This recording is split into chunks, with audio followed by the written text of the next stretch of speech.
right, well, good morning. If you have your Bibles, if you would open to Mark chapter 2.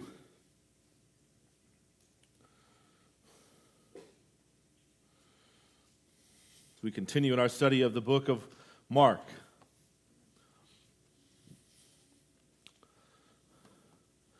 Mark chapter 2, starting in verse 13.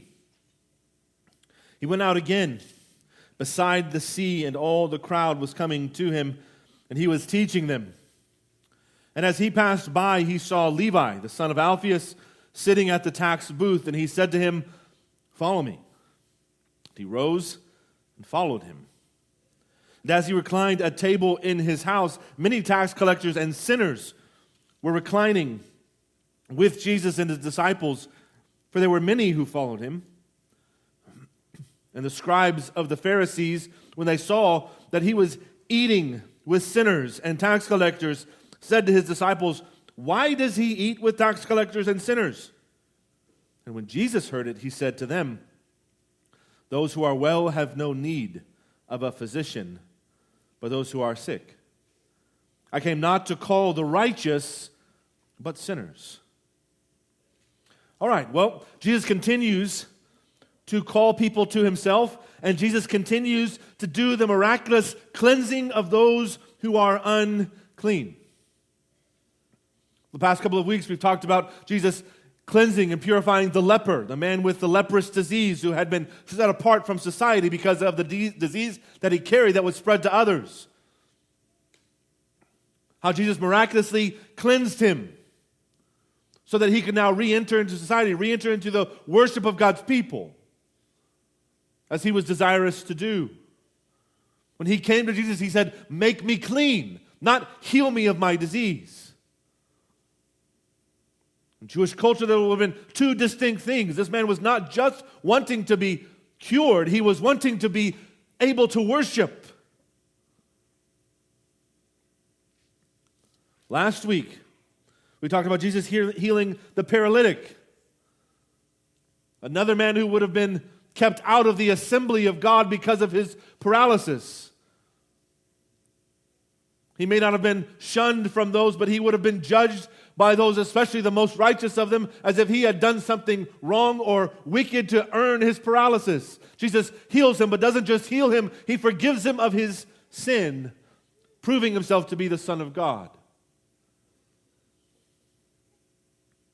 But we don't often look at what Mark and indeed many of the gospel writers bring next after following these two miraculous works of Christ. We don't typically see Jesus' work in Matthew or Levi here as being as miraculous. Because our Christian thinking, our church people thinking is, why wouldn't anybody not want to follow Jesus? Right? It's the most natural thing in the world, especially if you grew up in a certain church context where you're making the decision, right? Because you're smart enough to remember and to realize that you need Jesus, so therefore you're going to follow him. Who wouldn't follow Jesus? And too often we come to this text with that type of presupposition, with that type of idea in our minds, that certainly there would be nobody who, upon being called by Christ, would then refuse to follow him. Lest we somehow forget that simply by following Jesus does not mean you love him. Indeed, one of the 12 that Christ called would betray him after ministering with him for a couple of years.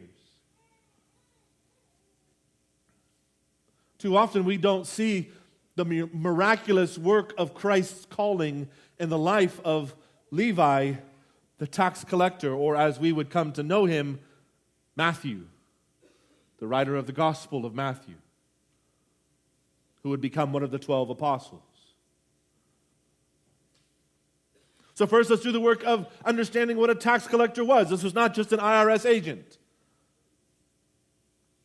Because at this time, Israel did not rule itself. For hundreds of years, by this period of history, Israel had been ruled over by the oppressing force of the Romans, an invading force.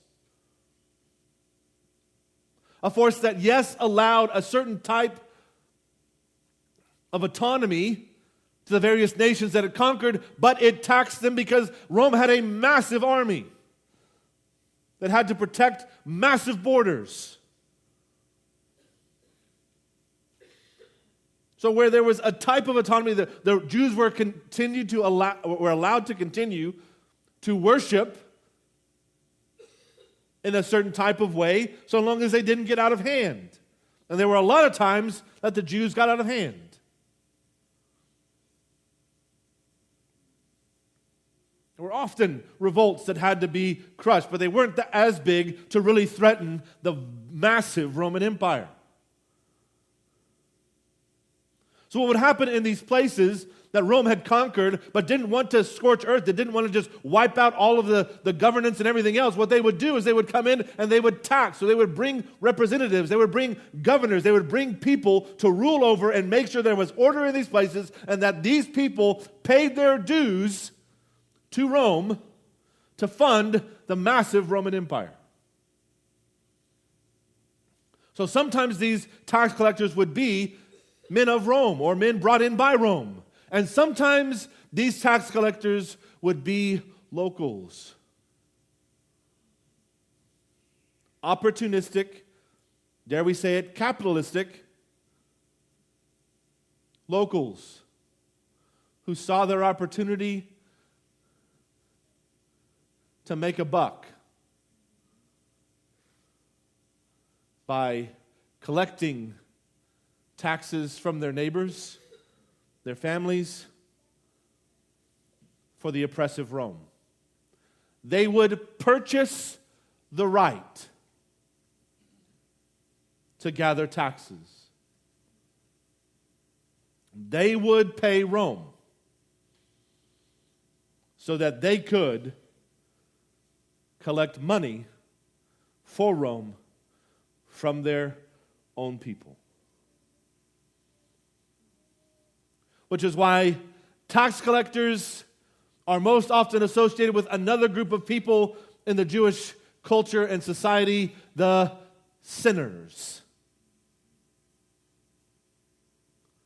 Sinners, not just talking about people who sin, but this is a category of people that were not part of the main worshiping society of the one true God, but rather were people who either by their profession or by their lifestyle diverted from the religious practices of the Jews and therefore were labeled the sinners. This could have been all kinds of types of people. Pig farmers, right? Prostitutes, other people with diverse vocations that were rather unsavory to the Jewish society. This is why tax collectors and sinners go hand in hand. Why? Because the tax collectors had bought themselves out of right standing with their own people.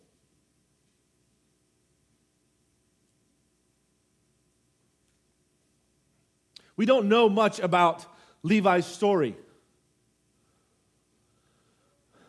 I think we can assume, because of Jesus' growing popularity in the region, Levi would have heard of Christ. Would probably have heard about some of his miraculous work. Would have heard about this rabbi from Galilee who was kind of stirring things up and kind of found his home among these weird fishermen, rednecks, and Capernaum. He probably had heard of Christ. But as he's sitting at his tax booth, he probably was not very concerned about him. He wasn't seeking him. He wasn't going looking for him. He wasn't hoping to somehow see him, like we read in the story of Zacchaeus, right? The wee little man, another tax collector who encountered Christ. Zacchaeus actively climbing the sycamore tree for the Lord he wanted to see. The Lord he wanted to see, right? We don't see Levi making any type of attempt. We don't know or have any inclination based on the scriptures that Levi somehow maybe was a follower of John like Andrew and Peter, or like Andrew had been. He certainly had no other connections with the other disciples. The other disciples were fishermen. They probably would have despised any tax collector, having to pay way more than they felt was necessary, and certainly didn't want to pay Rome out of their wages for being fishermen. Here's Levi, sitting at his tax booth, receiving taxes for Rome. And Jesus calls him to follow.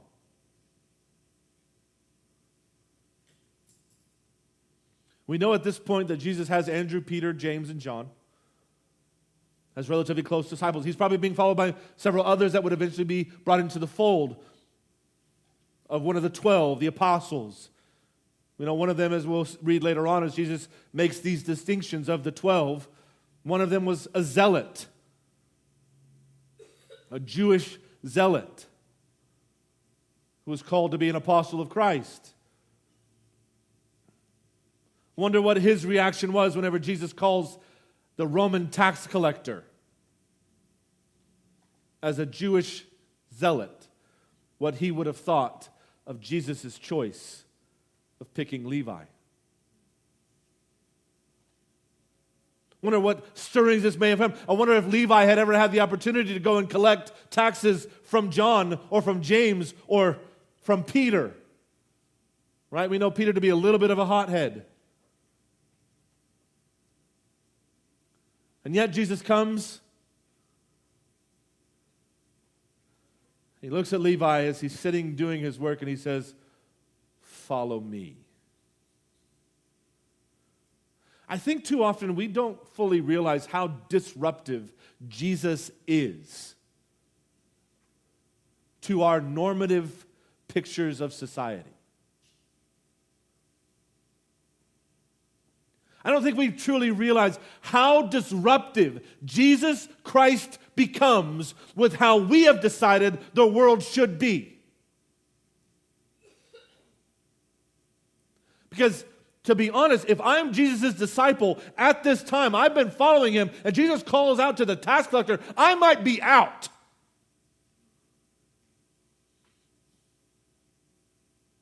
Just because I'm a Jew. This guy has forsworn everything we believe in, everything we hold dear. And he purchased it. He wasn't forced into it. He didn't draw the short straw. He made a decision to forsake his people. Jesus, do you want him?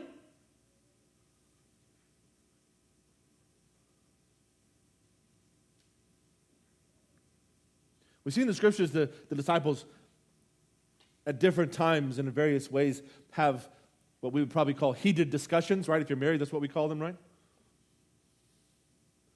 About who's the greatest. I wonder if Matthew ever played in those games too.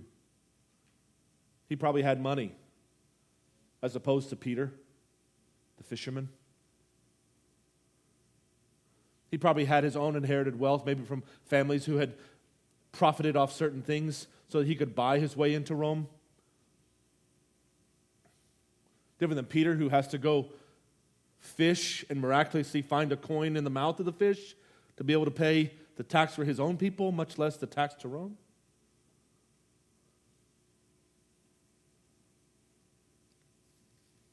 Jesus brings in not just an outsider, but an enemy.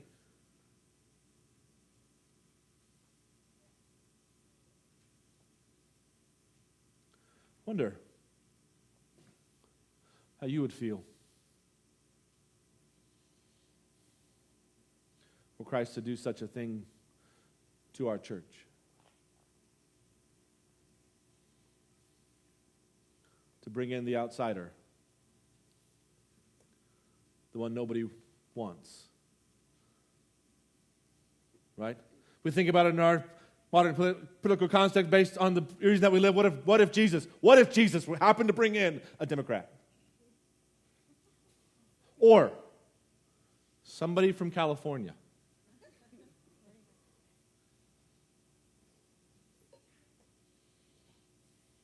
What if Jesus were to bring in the drug dealer?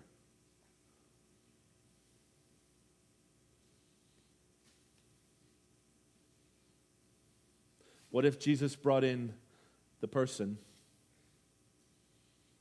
that we have decided should have no place in our family,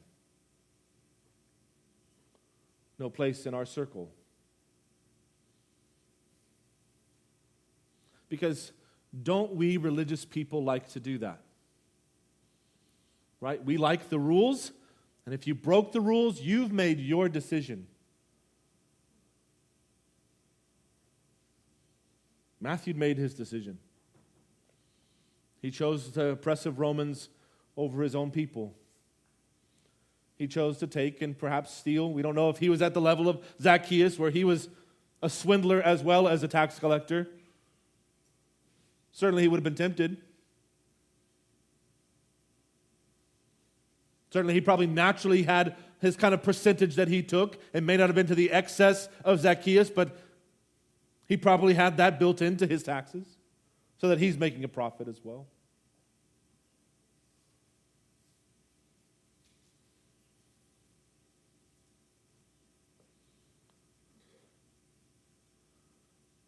Jesus completely disrupts his inner circle,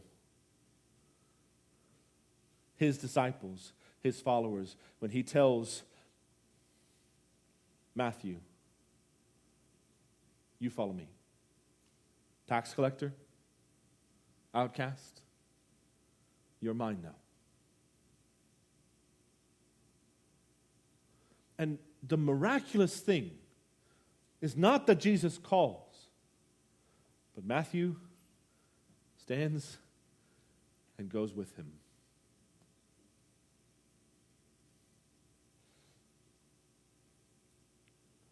Tax collector would have had no reason to leave his lucrative position, purchased at an exorbitant amount, to follow this itinerant rabbi that already was creating a reputation, and the people that probably Matthew had been trying to impress had probably been creating a reputation as somebody you didn't want to be around.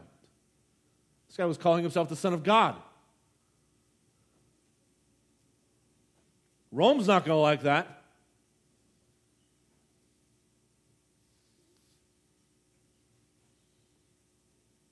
Matthew gets up from his tax booth and leaves it all behind. And he follows Jesus.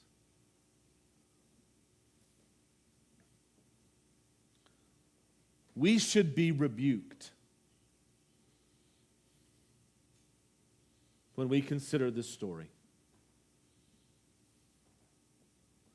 Because all of us, in one way or another, have labeled a category of people in our town as unworthy of us.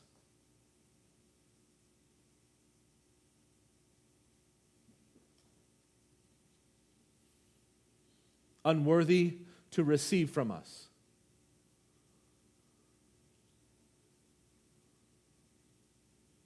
We should be rebuked that Christ himself looked upon this man who should not have been able to get in. He says, "You follow me."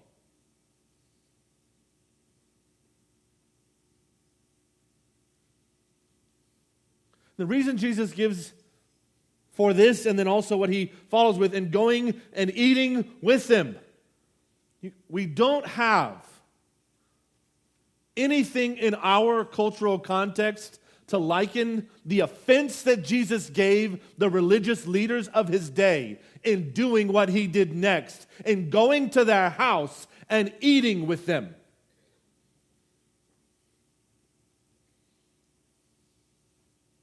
We don't really have, in our context, a true offense like this would have been.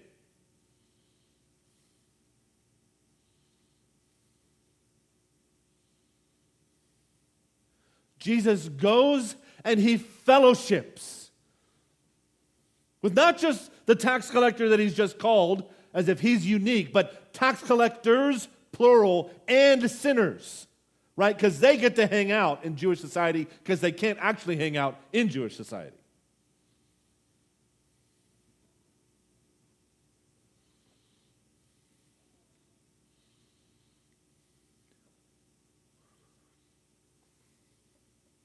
And yet Jesus goes to them,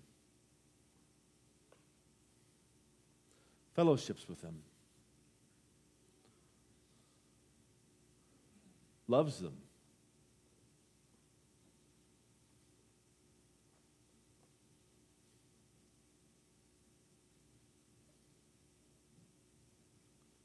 We should be rebuked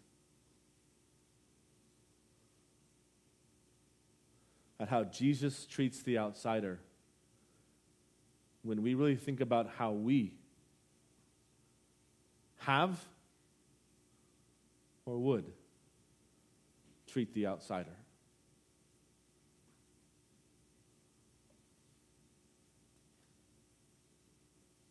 Because, see, we all like to imagine that we live our lives following Jesus, loving like Jesus, until it comes to loving people who Jesus loved. Now, Jesus had love and has love for the Pharisee, for the faithful Jew, for the ones who were in line and had been worshipers of God their entire lives and had been faithful to the law of God. Jesus has love for them too, but he also has love for those who had lost their way.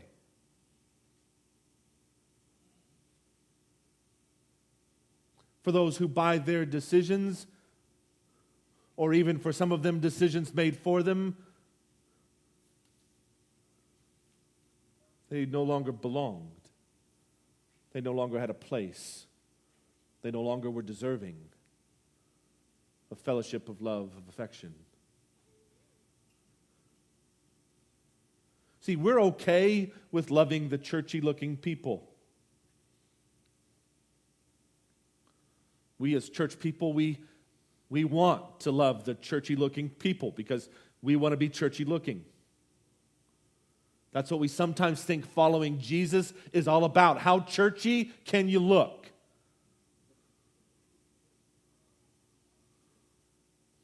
Right? So we buy weird coffee cups with verses taken out of context.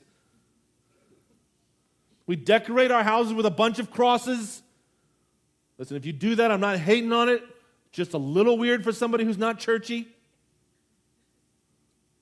Of course, people who aren't even churchy here in Cleburne, they still might do it, which is, again, weird.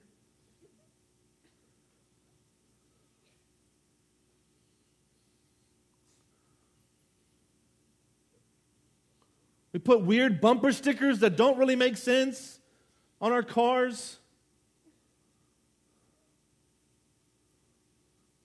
Right? Because we want to look churchy. Because that's what we think the game is all about. How churchy can you look?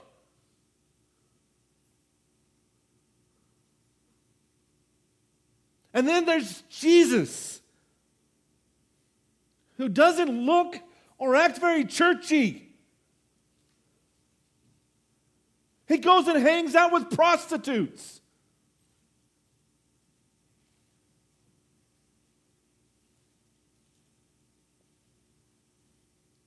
And sinners, and tax collectors, the people that we rail against in our homes, the people we teach our children not to like or trust.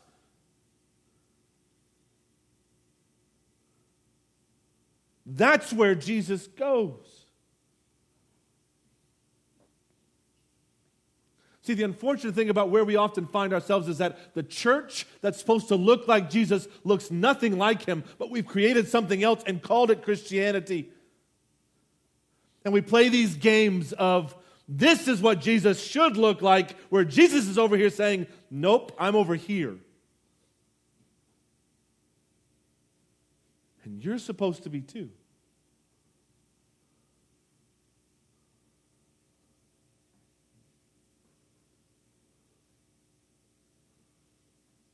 Because see, the games we like to play over here is that the churchy people aren't as messy. Or we've convinced ourselves they're not. Because see, they've learned to play the game of what it looks like for a life to look put together, whether it really is or not. Whereas the people on the other side, where Jesus tends to go, they know they're a mess. They hate their mess. But they keep choosing their mess because that's what they know.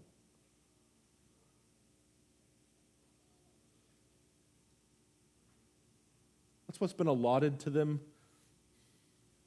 That's what feels most comfortable to them, is the mess. Or as Jesus would call them, they're the sick ones.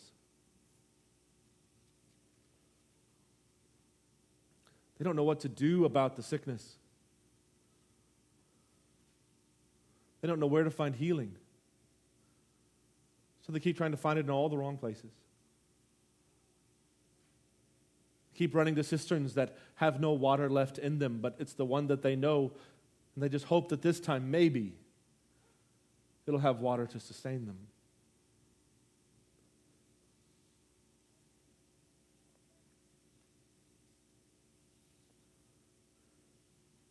When Jesus saves us, He saves us from being sinners, and He makes us righteous so that we can go back to the sinners and tell them how to be healed and proclaim to them the freedom that they can't find in their sin. But too many Christians today are satisfied with simply being invited to the team, not actually playing.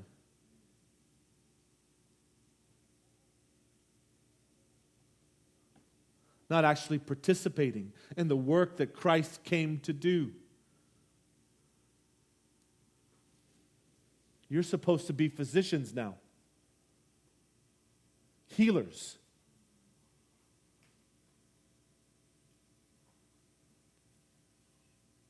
You're supposed to be the ones that are going out to those that are sick because they can't come to you. The law is in the way. The thou shalt nots are in the way because when you come to church, when you come into the fold, that's what they know because they've been preached about how much they do that they shouldn't do for so long from so many people who play church instead of follow Christ.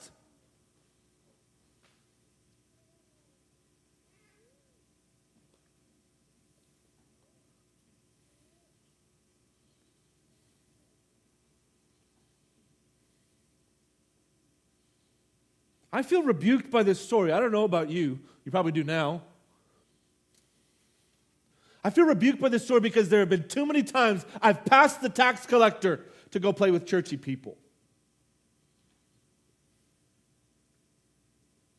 Too many times in my churchy life that I've refused to give to the sinner time, love, affection.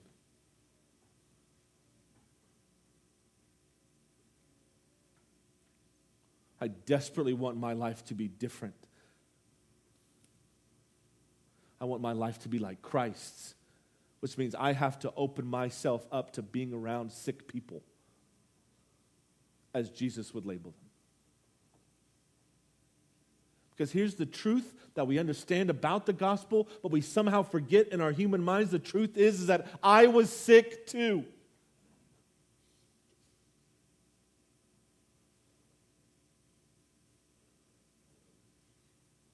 And if I, for a moment, neglect to follow Christ, neglect to deny myself and to take up my cross, I can run back to my sickness anytime I want.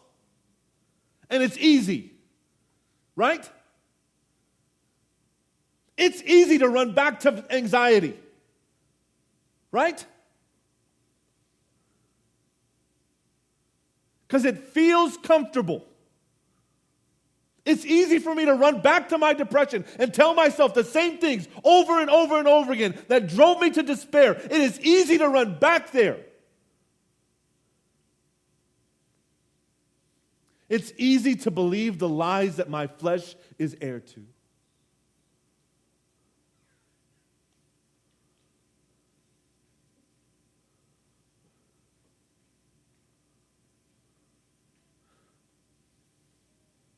Because see, if I'm not careful, I'll run back to my sickness too.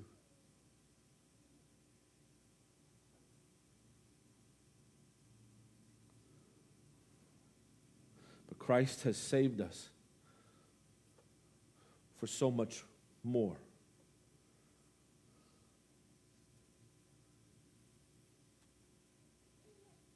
Luke chapter 15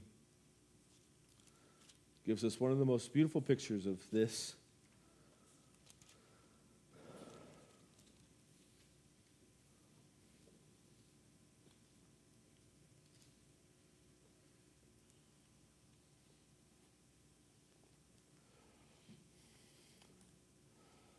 Luke chapter 15. We're going to start in verse 11, but Jesus has just told two parables, the parable of the lost sheep, where Jesus says there's a shepherd, he has 100 sheep, and the 99 are staying put, but there's one out there, and he says that shepherd will go and find the one. Then the parable of the lost coin, lady has 10 silver coins, she loses one, she's going to dig around for that one, she's going to find that one, she's going to celebrate when she finds that one coin, despite the fact she still had the 9.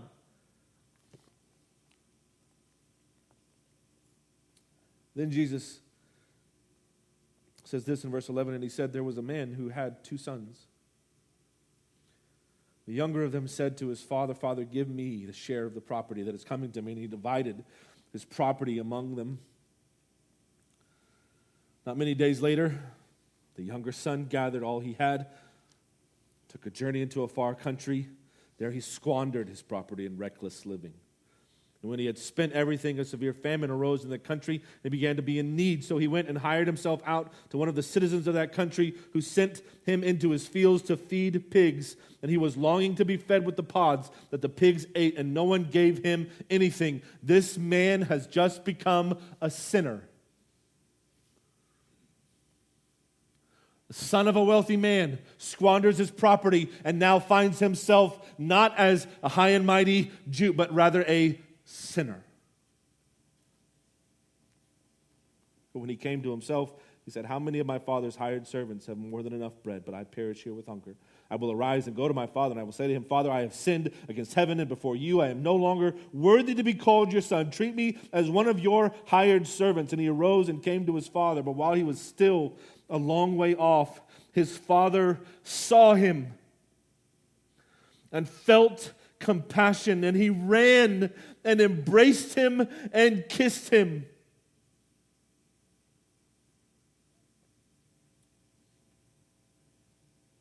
Now, we would do well to mark that the son saw his state correctly. He was not worthy to be called a son anymore.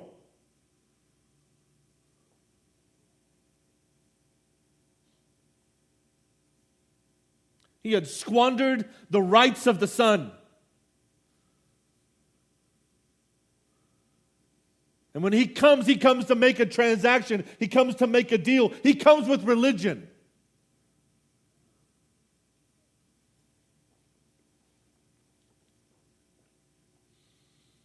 And then, verse 21, the son gets to practice. He gets to say what he's been practicing probably for so long. Father, I have sinned against heaven and before you. I am no longer worthy to be called your son. He's right, by the way. But the father said to his servants, bring quickly the best robe and put it on him. And put a ring on his hand and shoes on his feet. And bring the fattened calf and kill it. And let us eat and celebrate. For this my son was dead. The father's not having any of it. Father's not listening. He's not sitting down to negotiate. He's not saying, if you want to come back, son, here's what you got to do. No, he says, this is my son, and we're going to celebrate that he's home.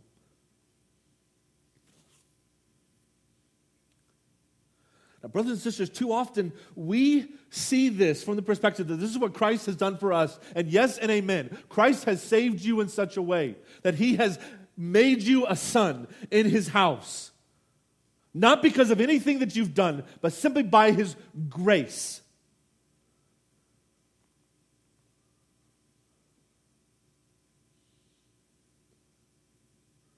So you should read this story and celebrate the grace of God in your life, that you were once the prodigal and you've come home, and instead of coming home to being able to be a servant, you have still come home a child of the one true God.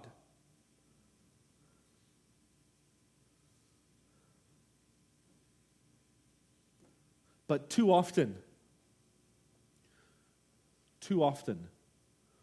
once we've come home, we begin to agree much more with the older brother.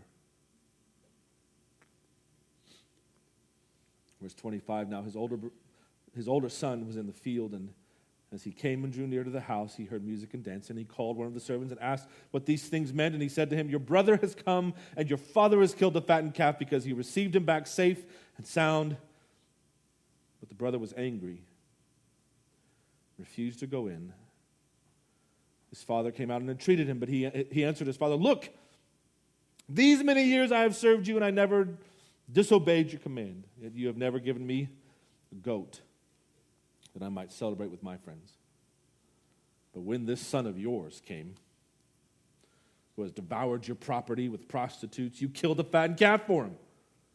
He said to him, son, you are always with me, and all that is mine is yours. It was fitting to celebrate and be glad, for this your brother was dead, and is alive. He was lost and is found. How quickly we turn from the celebration of coming home to joining with the older brother and wanting to judge the rest of our brothers and sisters who are coming home.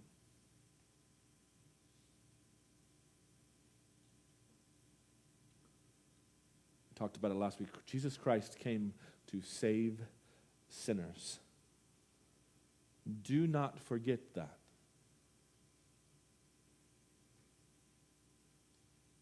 I was once one, and so were you. And so is that person you deem unworthy of you.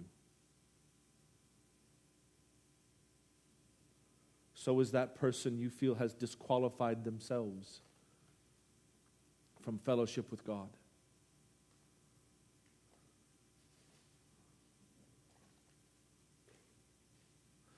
That person may be the person he has called you to awaken in them a realization that they will not find what they're looking for out in the world among the pigs, but that there is a home waiting for them. There is a Father full of grace waiting for them. Will they find a family ready to celebrate with the Father? Or will they find brothers and sisters who are angry that God would allow such a one in?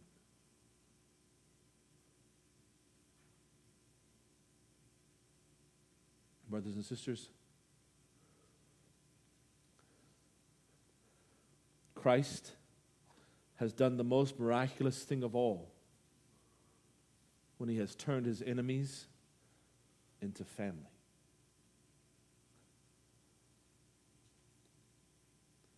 Curing paralysis is not nearly as miraculous as saving a sinner from hell.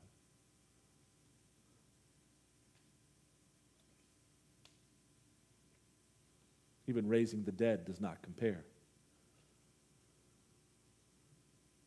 to purchasing somebody's eternity.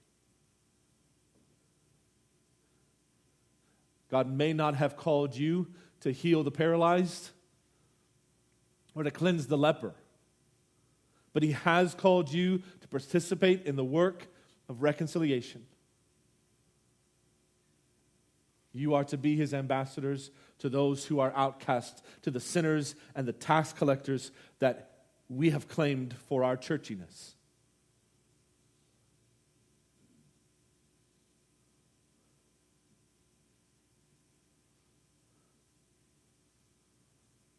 will you go? Will you be the voice to the ones sitting in their sin and say, Christ has called you to follow him?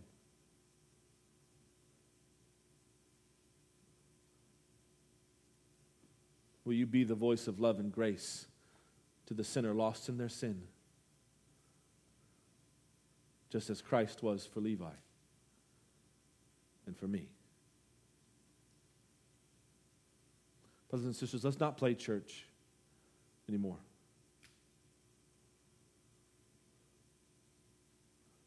Let's not pretend that the mess that we see in the world is not a mess that we would happily play in without Christ. And may we be ready and willing to go to the lost and take with us the love and grace of Christ as he has given it to us. Let's pray.